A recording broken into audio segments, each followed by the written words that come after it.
Welcome to the greatest podcast show in India, The Art of Living Together. I am Coach Taj Masi, I'm Coach Sucheta. and we are here to talk about a very, very important topic today: conflict resolution. Hmm. So, yeah. Suchita, what do you think is conflict resolution and how does it affect um, marriages or couples? So, according to me, conflict resolution is one of the very important aspects of relationship because as long as any two people living together are in relationship with each other, there are so much emotions and feelings involved. Conflicts are a part of our lives. And if two people can't navigate through conflicts, then their relationship does get into challenge. And I believe somebody knowing how to navigate through conflict resolution is the sexiest thing to do in a relationship. Oh, yeah, yeah. We're going to get into a lot of that very soon. So for me, if you ask on conflict resolution, I couples when they are together will inevitably have some argument or disagreement. Yes. It is bound to happen. Yeah. No matter how much you're in love with each other, no matter how much you care for each other, and no matter what stages you've been through to be with each other, Right. arranged marriage, love marriage, anything. Right. So this is a concept which will be there, which will throughout your life. Yes. A lot of couples get very scared about this Yeah. and they brush it under the carpet, so to speak. But this is what we're here to talk about.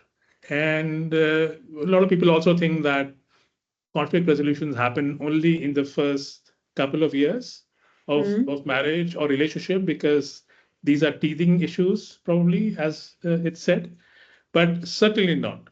Yeah. We know couples who are well over 30, 40 years of relationship also have this. Yeah. And that is what we're going to talk about as to how you are going to handle this because Mhm. there's absolutely no way around it. Right. Yeah. So let's start with some light personal story if you want to share as to how has there been conflict resolution in your life, perhaps with your partner? See, for me, it's always self-work. I very strongly believe in self-work. So for me, anytime I'm going through a conflict, the first thing that I go to is take time off and first understand my emotions, understand what's happening to me, why it's happening to me, understanding that, and then calming myself down so that I can have a normal conversation. Otherwise, it comes with a lot of emotional charge and unnecessary. I'm sure I'll end up speaking something that I'll regret later.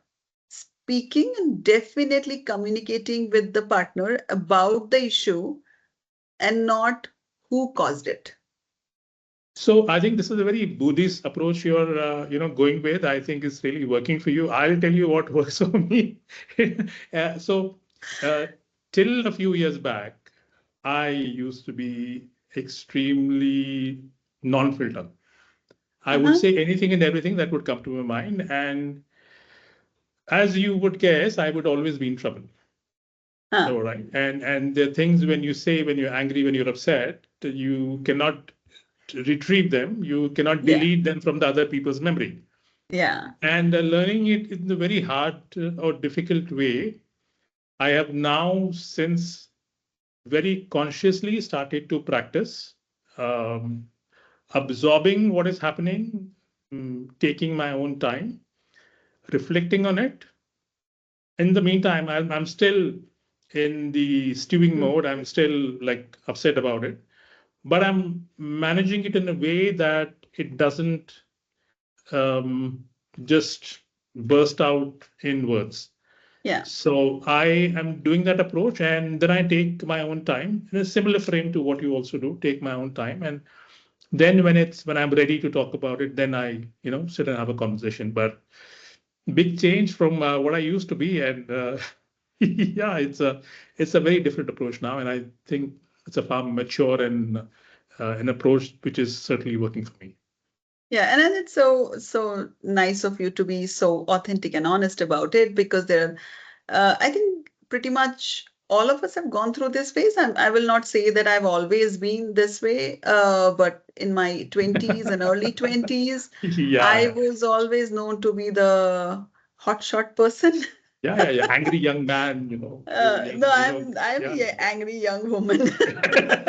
Yeah, no, you certainly angry young woman, Yeah. definitely. Yes. Yeah. So, but yeah, I mean, I used to be known for very hot shot, like इसको बहुत जल्दी गुस्सा आता है, इसको बहुत तेज गुस्सा आता है, or speaking at a very loud volume and all of that will come easy. And the more um, I'm attached, the more I was emotionally involved in the relationship, the more will be the anger. And what Yeah. an irony, what an irony, because those are the people I care for most, and then I But am shouting and getting angry on them only. but यही होता है ना. I mean, we always fight with people that we really care about. But see, that is the idea that when you're upset, you're angry, you're upset, you want to convey something, how you convey it really matters. So and you are going to be Well, hurt by people that you love the most, or you care for the most, or you're closest to the most, because there's a lot of attachment there. yeah. And irrespective of what a lot of people say about expectations, and those things were there earlier in our lives, a lot. So yeah, that's what I think. So I would say people don't fight with the people they love the most. They get hurt Hmm. by the people they love most. And then how they And express that hurt comes out as. yeah, because see, that's where I feel self-work is important, because it becomes more about I am getting hurt than what you said. Because anybody will not take a pause and think what the other person is saying that can mean something else to the other person. Hmm. It is Hmm. always about what am I perceiving, and if it's hurting me, then that is the truth. नहीं Yeah. ऐसा ही बोला तुमने. I mean, maybe they're saying something else and I am perceiving it in a certain way, but there is no pause, so then it leads to fight. Yeah, well, I mean, these happen a lot also on text nowadays. I always believe in please pick up the phone and talk. Don't text a person that you're upset with, please. You get a lot of your messaging wrong. Your tonality is not there. Your messaging is not there. So also just a side note for people who are not, who are in a conflict situation, try and avoid texting, because I've heard a lot of couples say that my partner has sent me a 5-page text, Yeah, and yeah, and and yeah. and that really hits very hard, and that stays. Written form stays. So avoid that. Write it in a journal if it's really hurting you, without sharing it with somebody who you want to have a conflict with, and then go and talk about it. So what else are we talking about today? Well, sometimes there are two things to it. One is we are talking about Gen Z. We are in a generation of Gen Z, and Gen um, Z's message more rather than talking. So we can't rule out texting.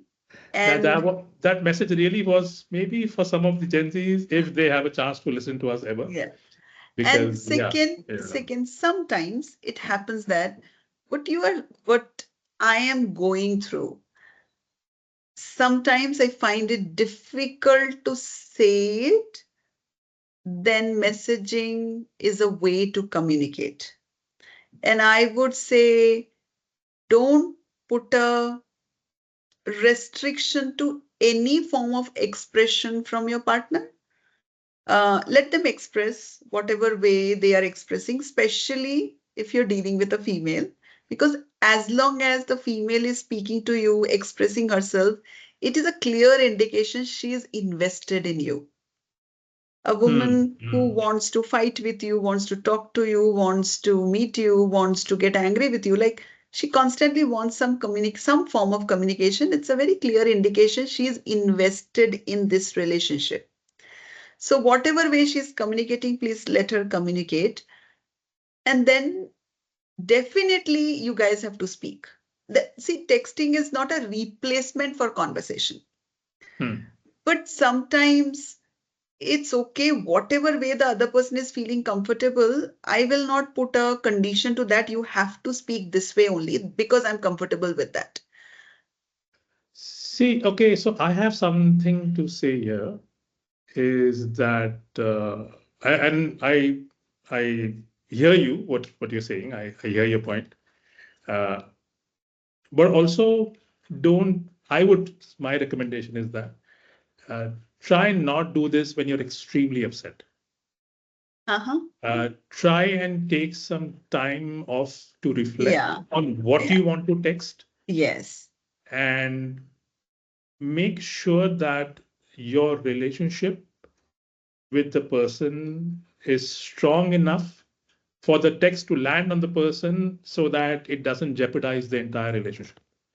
Because see, today we are here to talk about resolution. We're not talking about, texting and then But saying I'm bye. talking about conflict, no? So this is the conflict. Like Ah, I am upset and then I send a message and then my partner is terribly upset about the message. And that's the conflict. Then we do the resolution. We are talking about I don't know. I mean, it's just, is it really possible for human beings to always be in check of their emotions? It's just I'm definitely I mean, say agree let with the you, emotions agree go. with you, agree with you that first work on yourself, get Hmm, yourself in control. But that's the part of conflict resolution.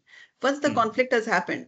Now, when conflict happens, it is definitely happening because somebody said something which hurt the partner, or somebody said something in a tone that hurt the partner, or yeah. somebody uh, wrote something, texted something which hurt the partner. So that's the conflict already happened. So I don't know if when people are in that mode, if they can really always be thoughtful about their actions so that conflict does not happen only. Yeah, I mean, it is one step definitely going back and taking control of your life. It needs a lot more growth. There are times I'm able to do, there are times I'm not able to do. So I Yeah. am guilty No, equally I of was. writing messages which has hurt the partner, and there are times I have said things to my son that has hurt him, and so I'm equally guilty.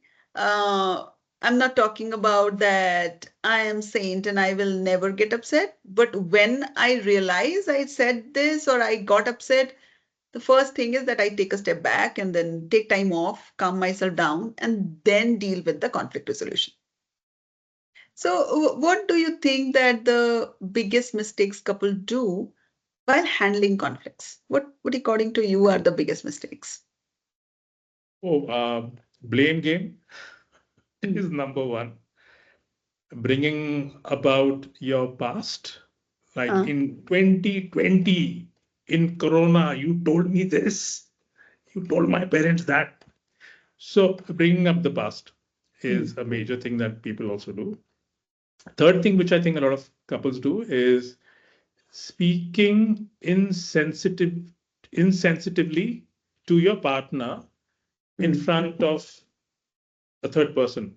Could be Hmm. a parent, could be a brother, sister, friends, and they're going for a party, for a dinner, maybe. Yeah. Any conflict that you want to have, or anything that you want to say to your partner, please say it in private. Don't wash your laundry. I don't know why I'm starting to say these proverbs a lot, but great, listen to it. Don't wash your laundry in public. Hmm. Go home, be mature and civilized enough to do this. So at least these three things are the major things that I think couples make a huge mistake about. According to me, there are two kinds of couple. One couple, they have a conflict and then they never resolve it. They leave it thinking that time will heal or uh, will handle it later.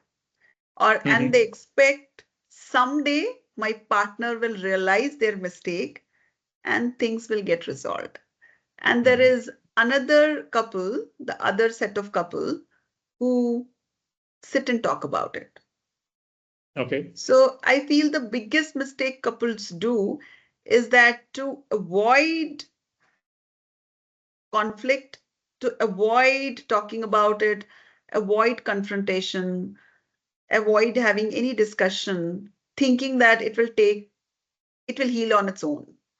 And Okay. it does not. And over a period of time, then it accumulates. Today's hurt, then tomorrow's hurt, and then the day after hurt, and then there are a series of unresolved issues, and which eventually builds the distance between the couple so big that after a point it becomes like, I don't feel anything, and I don't know how to resolve that like that. So there's so much of things accumulated that they don't know where to start. Yeah. So yeah, so they और just may keep. they feel that there's no point of starting. अभी start करेंगे फिर वो पुरानी बातें निकलेंगी. What can I do about the past? But you can do something about the past. If you've Yeah, hurt your but partner, those things stay in people's mind. No, they don't go oh away. yeah. So they are like They're open not wounds. going to go away on its own. You got to Yeah. do something to really help that resolve it for your partner and for yourself. So, do you think couples fight more about small things or big things?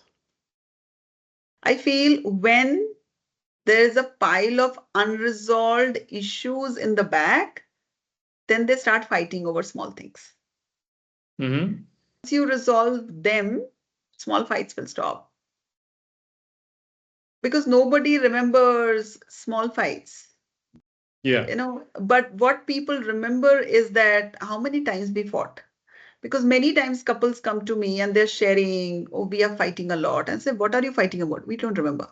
Like, Yeah. Yeah. so they really don't remember what Petty are they things, very, fighting very, about. very Yeah, it's just insignificant that things. Yeah. कि अभी तो हर बात पे लड़ते हैं. Like somewhere in the past, they had a lot of unresolved issues and they piled up into something that they both are irritated. So, it's like they are like ticking bombs. So you Yeah. touch them and then boom and boom. And they don't know why they are booming, but then they are. So that's how Yeah. it is. So why do you think that many times men hate admitting they are wrong? Oh, absolutely. We hate admitting wrong for a lot of reasons. First of all is ego, Uh-huh. and I would say that's a major part of it, that I cannot be wrong.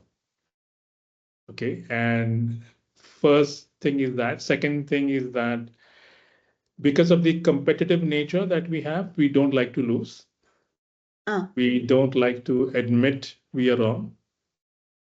And it needs a very mature mindset to accept that, okay, there are always improvements. Okay. In a lot of cases, when the men have a very stringent mindset, okay, and they feel that I know everything, I am the best, nobody can teach me anything, and there is no scope for improvement in life. At a time like this, men are very rigid to change. You are also a man. I want to ask you, how can we deal with such a man at that age? What should we do? Well, every man has weakness.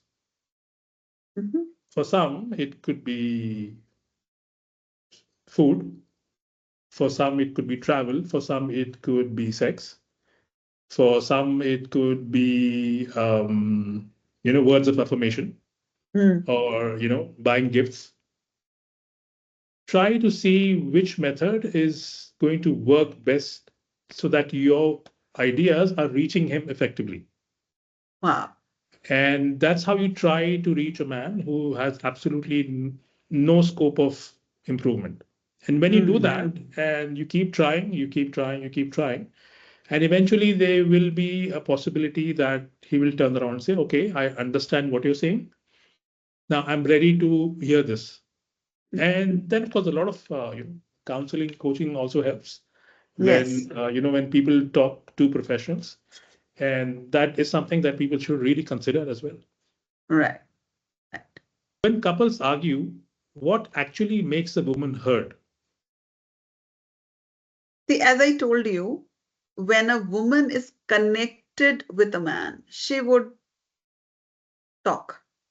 Now, women are Mhm. upset, they will talk. They are happy, they will talk. They are irritated, they will talk. They are bored, they want to talk about it. So women are Yeah. always talking. So many times, just because we are speaking about a frustration doesn't mean we are blaming the man. Yeah. Let's say a woman had a long day at work and she came home and she saw, let's say, the bedroom is messy. And she just says, why there is so much work? Now, this statement is an expression of her frustration that I had so much work in office. Now I came back home and I have so much work. And if there is a man in the house, the man will immediately take a blame saying that, do you mean to say I don't do anything in the house? Or do you mean to say I messed up the house? Starts taking it personally. Yes, starts taking the blame. And then Hmm. a woman is just expressing, and the moment and women just don't express. We have a lot of emotions attached to it. We don't make statements. We have like emotional statements. Some Yeah. women will start crying, some people will start speaking louder, yelling, Hmm. uh, Hmm. some will nag, Hmm. and so there's a lot of expression. It's not like a man's world where you're making a Yeah. statement. It's very Women have. linear. When you Yeah, say it's very women's statement. women's world is Women not are a linear. lot of emotional more. Yeah. Yeah. Now, when they are expressing so much of emotion, many times men will comment, "Oh, you do so much of drama, Huh. and why you have to be so emotional about it?" Now, all these things will shut down the woman completely. When woman is saying something and the man is taking a blame, then she will stop saying, I'm not blaming you. But every time if it has to become about you, then I don't want to talk. Hmm. I'm just sharing my feeling today. It's not about you, but men make it Uh, about them and take the okay. blame. Okay. So that's a great point you're making. See now, in a situation like this, so we presuming they are living in, okay, or their partners or they're married. Shouldn't couples talk about this when they are in a peaceful state of mind? When shouldn't they sit down and say, look, okay, when I get angry, this is how I react. When I get upset, this is how I react. Or they can ask each other the same question. All Yeah. right, okay, now Yeah. that okay, we are sitting and we are having Yeah. Yeah. Yeah. Yeah. Yeah. a conversation. Let's talk about. So if tomorrow there's something happens and it's bound to happen, you get upset, and how do you react? How do you say Yeah. things? Because say for me, sometimes I get very upset. I get into my car, I drive. Hmm. For example, I don't like to talk to anybody at the time. I like my own space. Because I'm extremely upset and I don't want to interact with anybody. Say, for example, and at that time, if my partner turns around and say, "You left me alone and you went," Hmm. I mean, I left you alone because it was for I didn't want to, you know, create a problem between us. So, in a similar situation, if a woman is very expressive and shouldn't they talk about this? Of course, I mean, that's the conflict resolution we're talking about. Like couples can talk to each other and find out, okay, when you're upset, what do you do? And what do you want me to do at that time? Hmm. And if you know about that and if you can practice that, it will really help. Yeah. But more than that, I'm just talking about a male-female phenomena. When a woman is venting out, is generally backed with a lot of emotions. And Okay. men take the blame easy.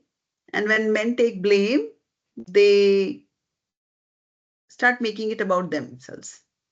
And Right. that moment is not about them. It's just about she's frustrated, she's tired, she's exhausted, she's stressed out, and she's just expressing.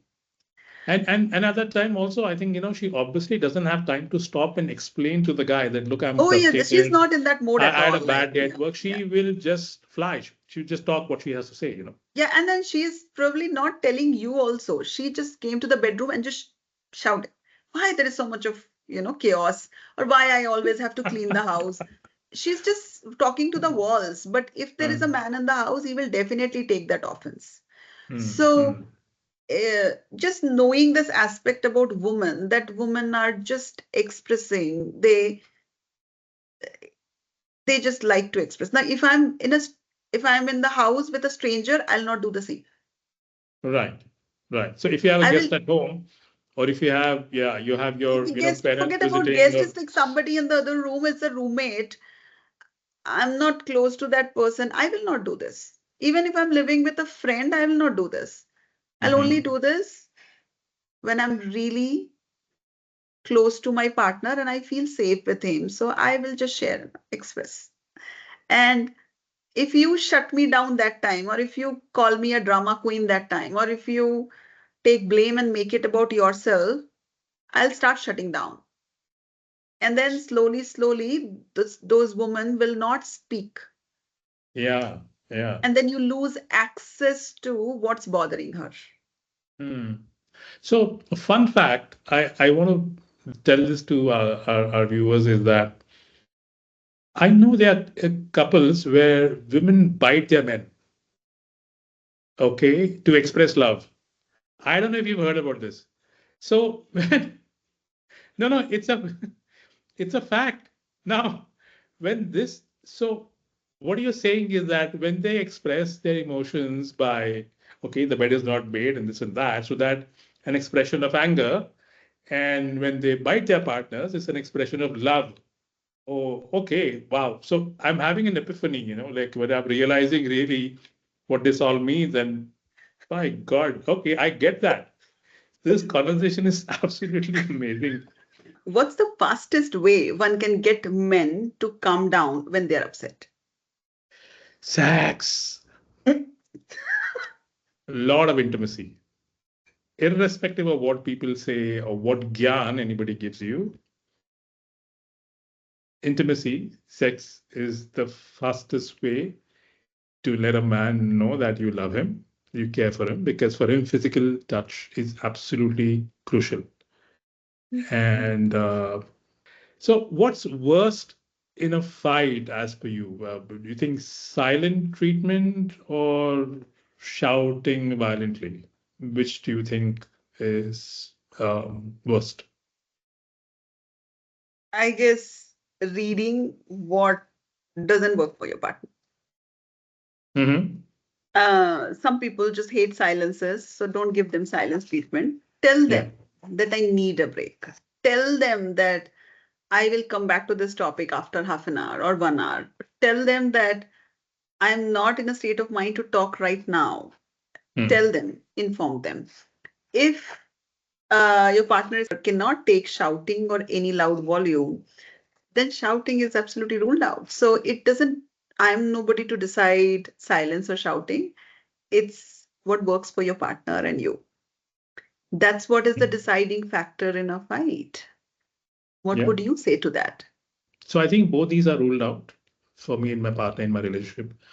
I would prefer both of us are in a space now where we take some time to evaluate what's going on and what was said and how we need to discuss the topic. And we get back to say that, look, we're going to talk about this subject and we sit and proper have a conflict resolution conversation. So none of this works for us, and they're both really not a good place to be. As you're a coach, tell me what are the steps of conflict resolution? What steps people should follow to really resolve their conflicts? Sex and a Okay. lot of sex and a lot of conversation after sex. Hmm. Uh, Calm, quiet conversation, and then a lot of sex. But when So people are upset, how can they get intimate? it just happens. Hmm. The idea is to know that your partner is not your enemy. Your partner Yeah. is not somebody who is trying to put a blame on you or put you down or uh, give you a difficult time. And and that's why when we coach, we talk a lot about how to improve intimacy, how to improve romance, how to improve love. Yeah. And for a lot of couples who have been through our coaching, we have seen a huge, over 90% of success rate where they're very comfortable handling conflicts Mm. because they don't take it personally. They know that whatever the person is saying, Could be a reason for it, but let's figure it out together. Yeah. You're on the same team. Let's, come on over, let's sit and talk. And then when you're sitting and talking, you hold each other's hands. Mm-hmm. If she's upset, she's really pissed off at you, just go play a song, go give her a hug, What she start says, don't something. touch me. What if she says, don't touch me? Okay, okay, okay, no problem. But you can touch me whenever you want to. So be a little playful with that and give her the space when she needs it. And as we do coaching for couples as well, they both realize that intimacy is a huge part of conflict resolution. And that does happen when you're aware that you're absolutely on the same team. You're not against each other, you're with each other, late as you want to take it. So you never know. So, so what do you what do you think? What do you think, and how should couples handle this? Well, for me, it is like when, as we were discussing earlier in the conversation today, that when you both are normal, please ask these very important questions that what makes you upset, knowing and telling. Like really Mm, informing your partner, these are things that makes me terribly upset, and then knowing what makes them terribly upset. Second is when you are upset, how you tend to behave mm, and how you want me to deal with it, yeah. and knowing and informing, and Mm, then practicing that. And then the third is when we are resolving a conflict, first resolve yourself. mm, Because if my mind is messed up and I'm seriously blaming my partner, I'm not in a position to have a conversation. I'm only going to go and sit in front of him and only start blaming. And then when yeah, I'm yeah, shooting guns, then he is only going to defend himself, and then this fight is only going to increase, and then there is another conflict, and then another conflict. There's no resolution. So yeah. first resolving myself, and that's a tedious process because it's so difficult when there is a fight and I am upset to take responsibility for the fight. It's so difficult. It's like I want to blame you, and I know you are at fault. And if you correct yourself, everything will be fine. So, also to add to that, that in the conversation, reframing, like really, you need to be very calmer mind to reframe that. Like, really reframing to not use blames or more of you did this, you did that, talking Mm, about the issue, not talking about the other person. yeah. Like talking And, about, I know, I don't think this situation can work, instead mhm, of saying what you do will not work. mm, mhm. Like, and it needs a lot of calmer mind to have that kind of conversation. Because when I'm worked up, when I'm angry, when I'm upset, really can't have that conversation. Yeah. And at this point, I just want to say that if you want to learn more about these, Yeah. Yeah. ways of handling your situations or going about situations, like, share, and subscribe to our channel. We talk about these subjects regularly. If you're looking for one-on-one coaching, reach out to us on the number given below or contact us on our website. So, before we close, what is a one golden rule that you would like to offer to to our viewers that is a takeaway for couples? What do you want to say? Don't sit on conflicts for too long. Try to resolve it. And if you feel you are never coming to resolution, seek help. Because For me, I would say that if there's one thing that you can take away from this episode, just know that love does not mean conflict. Love means learning to argue without losing each other. So keep love first always. And I know me and my partner all are very stubborn people. Okay, I'll let you know right now. um, but if I believe strongly that if two stubborn people like me and my partner can get along after all the conflicts we've had, anybody can. So this has been an episode with Coach Taj Masi, and Coach Sucheta. and we are the Art of Living Together, and we will see you in the next one.